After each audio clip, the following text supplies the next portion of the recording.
दोस्तों, संयुक्त राष्ट्र महासभा में फिलिस्तीन के समर्थन वाला सऊदी फ्रांस का प्रस्ताव पास हो गया है। इसके बाद इस्राएल को काफी बड़ा झटका लगा है। बताएंगे क्यों है यह प्रस्ताव खास है। इनके अलावा अगली खबर में आपको बताएंगे एक मुस्लिम बहुल देश अल्बानिया ने घूसखोरी रोकने के लिए एआई मिनिस्टर बनाया है। पीएम बोले सरकारी ठेकों पर नजर रखेगी। जानेंगे इस पर विपक्ष ने क्यों विरोध किया। इनके अलावा नाटो देशों को लेकर डोनाल्ड ट्रंप ने यूक्रेन मुद्दे पर रूस के खिलाफ बड़ी कार्रवाई की बात कही। इसमें चीन भारत को भी झटका लग सकता है। तो बिना देर किए खबरों की शुरुआत करते हैं। दोस्तों, संयुक्त राष्ट्र महासभा में शुक्रवार को न्यूयॉर्क डिक्लेरेशन भारी बहुमत से पास हो गया, जिसे सऊदी और फ्रांस ने मिलकर पेश किया था। यह डिक्लेरेशन इस्राएल और फिलिस्तीन के बीच दो राष्ट्र समाधान की ओर ठोस और समयबद्ध कदम उठाने की बात करता है, यानी फिलिस्तीन को एक आजाद देश के रूप में मान्यता दिलवाना इस प्रस्ताव का सबसे मेन मकसद है। दोस्तों, खास बात यह है कि इस प्रस्ताव को 142 देशों का समर्थन मिला, जबकि 10 देशों ने विरोध किया, जिनमें अमेरिका, इस्राएल और अर्जेंटीना शामिल है। इसके अलावा 12 देशों ने वोटिंग से दूरी बनाई, जैसे अल्बानिया, इथियोपिया और इक्वाडोर। लेकिन इसका समर्थन करने वालों में बड़े बड़े देश हैं, जैसे रूस, चीन, भारत, फ्रांस, ब्रिटेन, सऊदी, तुर्की और तमाम मुस्लिम देश और यूरोपियन कंट्री से लेकर अफ्रीकी कंट्री। मतलब एक तरफा फिलिस्तीन के समर्थन में वोटिंग हुई और इस्राएल के सपोर्ट में बड़े देश सिर्फ अमेरिका ही है। एएफपी के मुताबिक इस प्रस्ताव में 7 अक्टूबर 2023 के हमले की निंदा की गई है और हमास को हथियार डालने की मांग की गई है। फ्रांस के राष्ट्रपति एमुनुएल मैक्रोन ने इस प्रस्ताव का स्वागत करते हुए इसे शांति की ओर लौटने का एक ऐसा रास्ता बताया जिससे पीछे नहीं लौटा जा सकता। उन्होंने सोशल मीडिया पर लिखा, फ्रांस और सऊदी अरब की अगुवाई में 142 देशों ने न्यूयॉर्क डिक्लेरेशन को मंजूरी दी। दोस्तों, सोचकर देखिए, जो देश पहले फिलिस्तीन के हक में खड़े होने से कतराते थे, अब वही इस्राएल के खिलाफ वोट डाल रहे हैं। ये बताता है कि पूरी दुनिया में इस्राएल के खिलाफ गुस्सा किस लेवल तक पहुंच चुका है।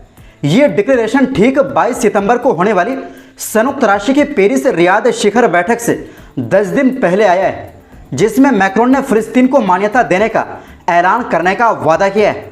दोस्तों, 7 पन्नों का यह दस्तावेज दरअसल जुलाई में हुए सऊदी अरब और फ्रांस द्वारा आयोजित अंतर्राष्ट्रीय सम्मेलन का नतीजा है, जिसे अमेरिका और इस्राएल ने बायकॉट कर दिया था। माना जा रहा है कि फिलिस्तीन को मान्यता देने की बढ़ती मांग इस्राएल पर दबाव डालने के लिए एक नया तरीका है, ताकि गाजा में चल रही जंग को रोका जा सके। अल जजीरा के मुताबिक हालांकि 1988 से अब तक संयुक्त राष्ट्र के 3/4 देश फिलिस्तीन को मान्यता दे चुके हैं, लेकिन गाजा युद्ध और वेस्ट बैंक में बढ़ती बस्तियां इस सपने को खतरे में डाल रही है। उधर इस्राएल के प्रधानमंत्री बेंजामिन नेतन्याहू ने हाल ही में कहा है कि फिलिस्तीन जैसा कोई देश कभी नहीं बनेगा। अल जजीरा के मुताबिक फिलिस्तीनी संगठनों ने कहा है कि दुनिया भर से जो भी पहल फिलिस्तीन के हक में होगी उसका स्वागत है। उनका कहना है कि जंग खत्म होने के अगले ही दिन वो दिन फिलिस्तीन का दिन होगा। संगठनों ने यह भी दोहराया है कि वो कैदियों की रिहाई, गाजा से इस्राएल के कब्जे की वापसी और बॉर्डर क्रॉसिंग खोलने पर समझौते के लिए तैयार है। लेकिन उनका साफ कहना है कि मुकाबला तब तक जारी रहेगा जब तक कब्जा खत्म नहीं होता। इस बीच दोस्तों, कतर को लेकर भी संयुक्त राष्ट्र सुरक्षा परिषद में एक प्रस्ताव लाया गया था, लेकिन इसमें कुछ अलग नज़ारा देखने को मिला, क्योंकि अमेरिका पहली बार इस्राएल के खिलाफ वोटिंग की। दोस्तों, संयुक्त राष्ट्र सुरक्षा परिषद ने कतर की राजधानी दोहा पर इस्राएल के हमले की निंदा की। ध्यान देने वाली बात यह है कि बयान में इस्राएल का नाम सीधे तौर पर नहीं लिया गया, लेकिन खास बात यह है कि परिषद के सभी 15 देशों ने इसे सपोर्ट किया, यहां तक कि अमेरिका ने भी, यानी इस्राएल का विरोध किया। आपको बता दें कि अमेरिका, जो हमेशा इस्राएल का सबसे बड़ा सपोर्टर माना जाता है और हर बार यूएन में उसके खिलाफ प्रस्ताव पर वीटो लगा देता है, इस बार उसने भी बयान का विरोध नहीं किया। ब्रिटेन और फ्रांस की ओर से तैयार किया गया इस बयान में कहा गया कि तनाव को कम करना जरूरी है और कतर के साथ एकजुटता दिखाई गई। वहीं दूसरी ओर दोस्तों, मुस्लिम बहुल देश अल्बानिया दुनिया का पहला ऐसा देश बन गया है जिसके पास एक एआई मंत्री है। ये कोई इंसान नहीं बल्कि पिक्सल और कोड से बनी एक वर्चुअल मंत्री है, जो पूरी तरह आर्टिफिशियल इंटेलिजेंस के मुताबिक काम करती है। इसका नाम डिएला रखा गया है। प्रधानमंत्री एडी रामा ने हाल ही में चौथी बार चुनाव जीतने के कुछ महीनों बाद डीएलआ को अपने कैबिनेट में शामिल किया है। बता दें कि ये देश मुस्लिम बहुल जरूर है, लेकिन इनके पीएम गैर मुस्लिम हैं। रिपोर्ट के मुताबिक डीएलआ को सरकारी फंडिंग प्रोजेक्ट और पब्लिक टेंडरों में भ्रष्टाचार रोकने की जिम्मेदारी दी गई है। विपक्ष ने इसकी आलोचना की है। डेमोक्रेटिक पार्टी ने कहा कि ये एक पब्लिसिटी स्टंट है और संविधान के खिलाफ भी है। अल्बानियाई भाषा में डीएलआ नाम का मतलब धूप या सूरज होता है। डीएलआ इससे पहले भी अल्बानिया में काम कर चुकी है।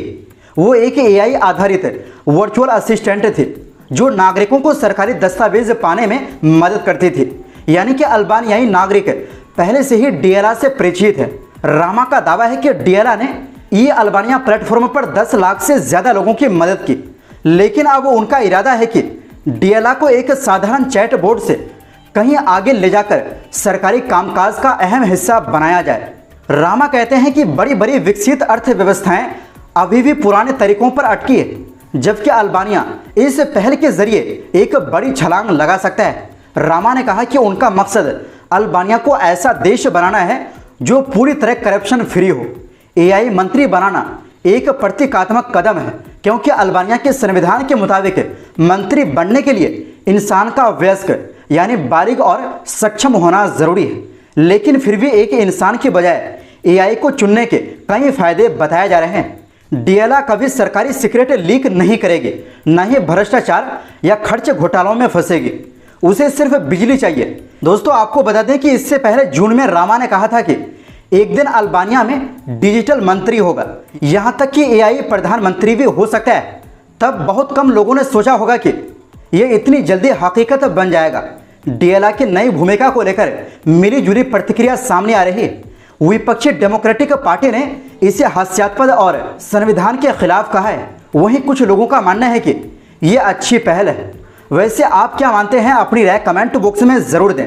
वहीं दूसरी ओर दोस्तों, अमेरिकी राष्ट्रपति डोनाल्ड ट्रंप ने नाटो के देशों को खुला संदेश दिया है कि वो सब मिलकर रूस पर बड़ी पाबंदियां लगाएं और रूस का तेल खरीदना बंद करें।